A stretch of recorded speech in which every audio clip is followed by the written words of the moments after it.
Quel que soit votre sport, développer son explosivité est très intéressant, surtout si vous voulez développer tout un champ de compétences. Aujourd'hui, on va voir plusieurs étapes pour développer cette explosivité et surtout comment on peut la transférer. Alors, on pourrait définir l'explosivité en fait comme le temps nécessaire pour atteindre sa force maximale. Si on devrait faire le parallèle par exemple avec l'automobile, on pourrait comparer par exemple un camion poids lourd avec une voiture de style sportive. Un va mettre très longtemps pour atteindre, on va dire, son pic de vitesse maximale, alors que l'autre va atteindre ça très rapidement. Et c'est ça en fait la différence entre les individus. Quand on parle d'RFD, on parle de temps qui nous permet d'atteindre ce pic de force, que ce soit dans le spécifique ou que ce soit en préparation physique dans un travail dissocié. Il y a plusieurs outils pour travailler l'explosivité, mais au-delà des outils, ce que je pense qui est nécessaire, c'est surtout à quel moment on va l'utiliser.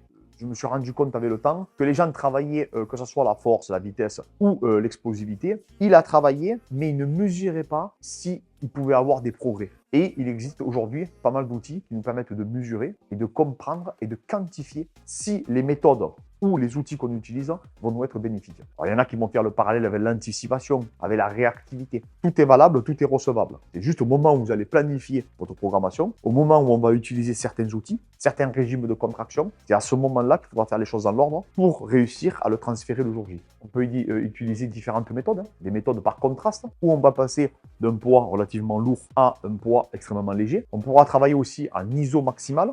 Vous voyez beaucoup d'individus qui vont travailler par exemple sur une barre. Avec un squat, la barre ne va pas bouger, où il y a des racks qui vont le permettre de le bloquer, d'accord? Et là, en fait, on provoque l'intention de générer de la vitesse, l'intention de générer le plus de force possible à l'instant T. On peut travailler aussi l'excentrique rapide, on peut travailler aussi en pliométrie. Il y a différents outils qui peuvent être intégrés, ça ne sert à rien de tous les mélanger. On peut les varier de façon intelligente et ça va nous permettre après, à nous, préparateurs physiques, de venir en fait alimenter et intégrer ces différents types de travail dans la planification de nos athlètes. Il faut souvent travailler l'explosivité sur un organisme frais. Il ne faut pas travailler l'explosivité sur un organisme fatigué. Mis à part, si vous avez une idée derrière la tête, où là ça peut être intéressant, mais on rentre dans un autre type de travail. Alors pourquoi on dit qu'il faut développer son explosivité? Souvent dans les disciplines ouvertes, en général, on répond à une action d'un adversaire dans une discipline ouverte. C'est pas comme quand on arrive en haltérophilie où on doit arracher une barre. Il y a nous et la barre. Quand on est face à un adversaire, en l'occurrence par exemple au rugby ou en boxe, on dépend des actions de l'adversaire. Et là, l'explosivité est encore plus importante. Pourquoi? Parce que c'est une explosivité, on va dire, avec une forme de réactivité. En fait, la capacité qu'on a à reproduire une force, ça dépend énormément en fait de la capacité qu'on a à activer notre muscle. Donc l'activation rapide du système nerveux est indispensable à une bonne production de la force explosive. Et c'est pour ça qu'on dit que quand on vieillit, on perd principalement le RFD parce qu'on a ces connexions entre guillemets neurales qui sont moins effectives. On peut voir aussi quand on mesure par exemple avec un EMG ou avec d'autres types d'outils, une corrélation positive entre l'activation musculaire et le RFD. Alors, il existe différents outils que vous pouvez utiliser pour mesurer le RFD, pour mesurer du coup l'explosivité.